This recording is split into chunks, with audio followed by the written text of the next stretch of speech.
I have said it before, Dixie is to America what Tuscany is to Italy, what Provence is to France.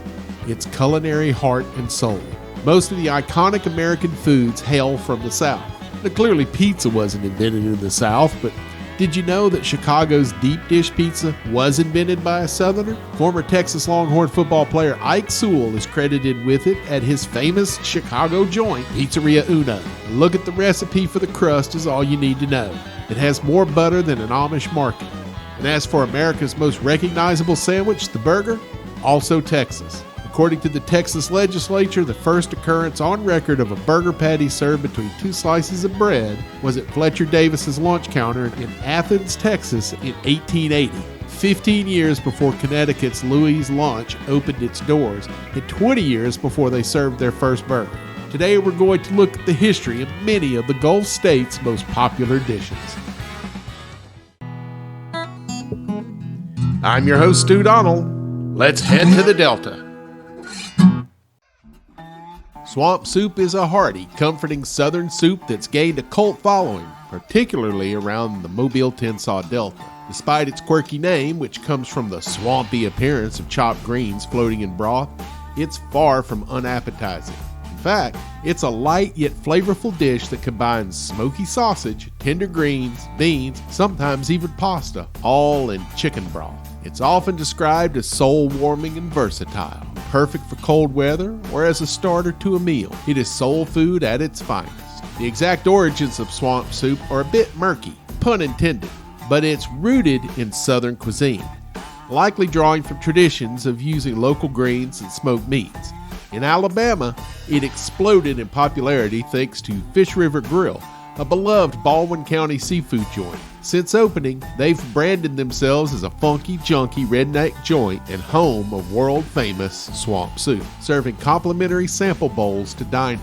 One taste and you're hooked. It's especially tied to Alabama's culinary scene because of the rope-style smoked sausage. This region is home to some of the finest artisan smoked sausage in the world. Kelly's, Monroe, Conecuh, and Hall's, just to name a few. Locals emphasize that while other regions might swap in chicken or different proteins, smoked sausage gives it that signature smoky kick. Variations abound. Add meatballs for mudball soup, or use turkey sausage for a lighter twist, or incorporate pot liquor, the flavorful liquid from cooked greens, for extra depth.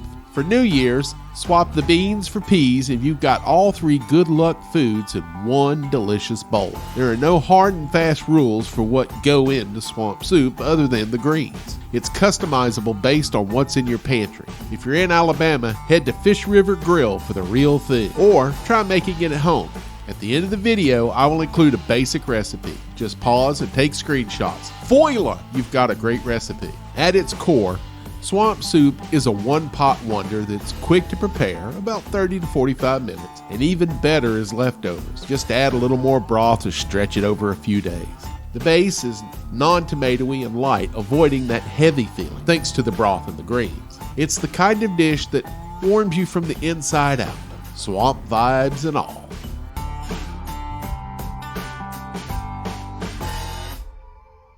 The Gulf South is America's third coast, and the food that hails from there constitutes the most diverse and iconic menu in the New World.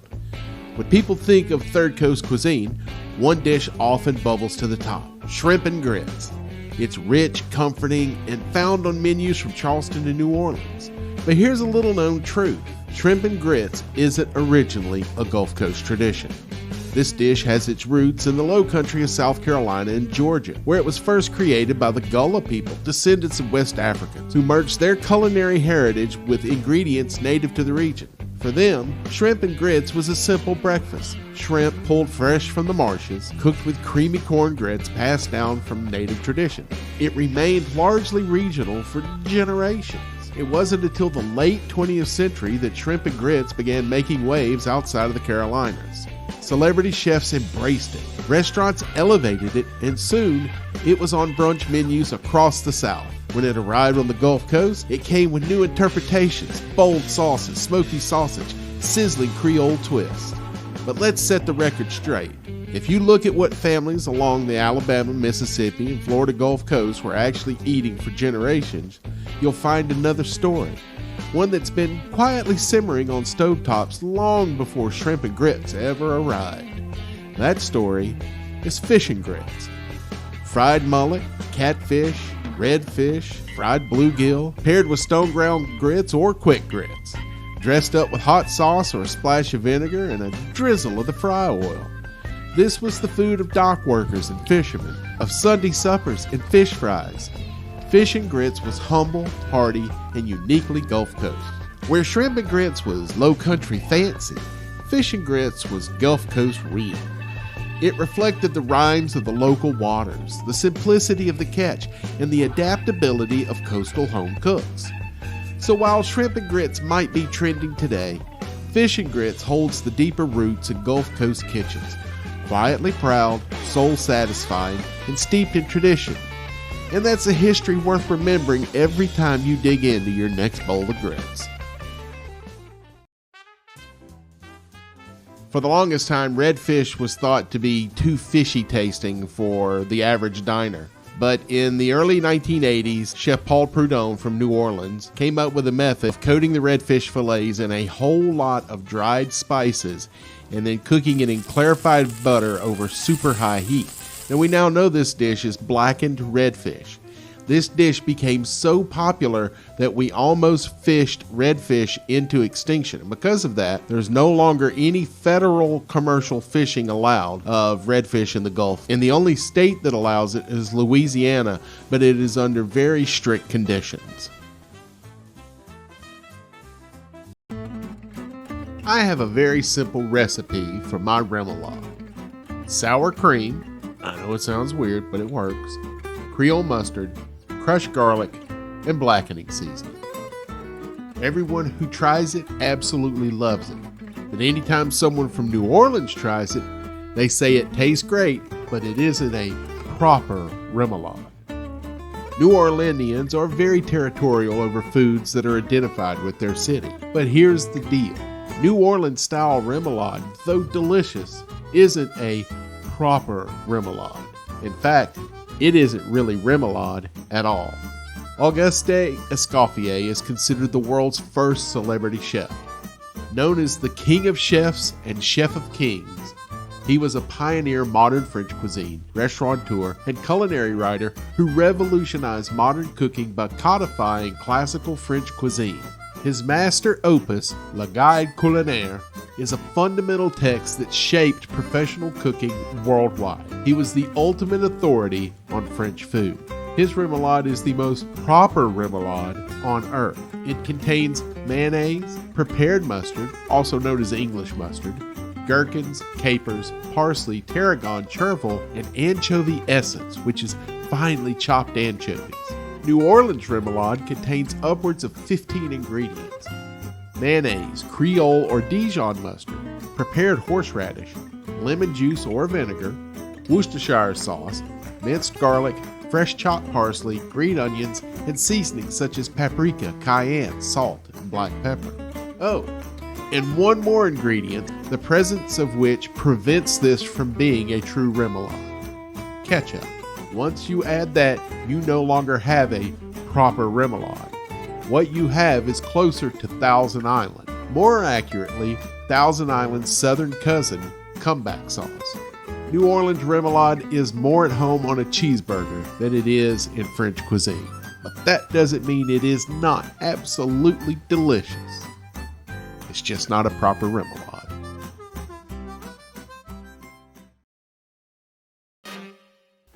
Gumbo.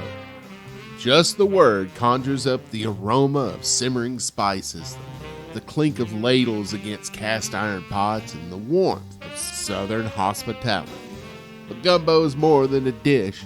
It's a story of cultures colliding, blending, and simmering together into something unforgettable. Its roots stretch across the ocean. From West Africa came okra, the original thickener, and the very word gumbo, derived from the Bantu term kinagumbo. The original dish did not include seafood. It was a hunter's dish, usually made with small game birds, not unlike chickens. Native Americans contributed gumbo, or filet powder, ground sassafras leaves used to thicken and flavor. Other influences included Caribbean spices, chilies, Choctaw herbs, European sausage, and coastal seafood. Finally, French settlers brought their roux, a browned flour and fat base that adds depth and richness. But where did gumbo first land in the New World? The answer lies on Dauphin Island, Alabama. In 1702, French colonists established Fort Louis de la Louisiane on this Gulf Coast outpost. It was here, among the humid salt air and wild marshes, that gumbo made its American debut. A French priest recorded the first known mention of gumbo in the New World, describing a communal meal shared with enslaved Africans and Native Americans. That pot of gumbo wasn't just food, it was a symbol of survival, adaptation, and unity. From Dauphin Island, gumbo spread across the Gulf Coast, evolving with every hand that stirred the pot. In Mobile, it became a Mardi Gras staple. In Louisiana, it was elevated to state cuisine. And today, gumbo remains a culinary ambassador of the South, rich, complex, and deeply rooted in history.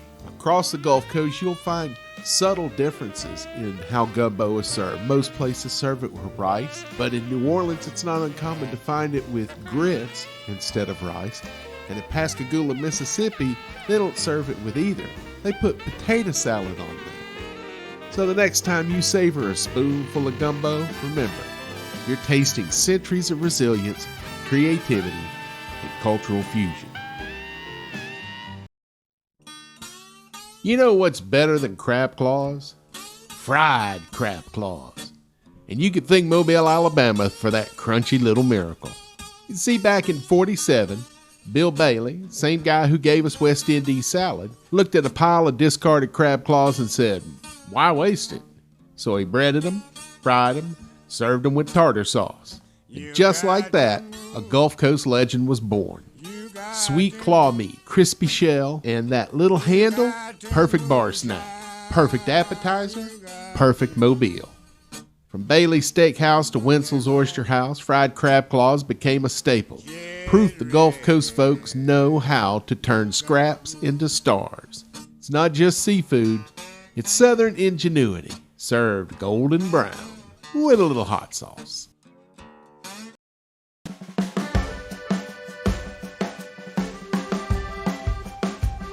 Down in Louisiana, where the bayous hum and the rice cooks slow, there's a dish that doesn't just feed the belly, it tells a story. Étouffée, from a French word that literally means to choke, or in this case, to smother. And that's exactly what it does. Smothers shellfish in a rich, roux-based sauce, then lays it gently over rice like a lullaby. The best and most accurate way to describe that sauce is seafood gravy. Now, is it Cajun or Creole? Well, it depends on who's stirring the pot. Cajun style is earthy, spicy, no tomatoes.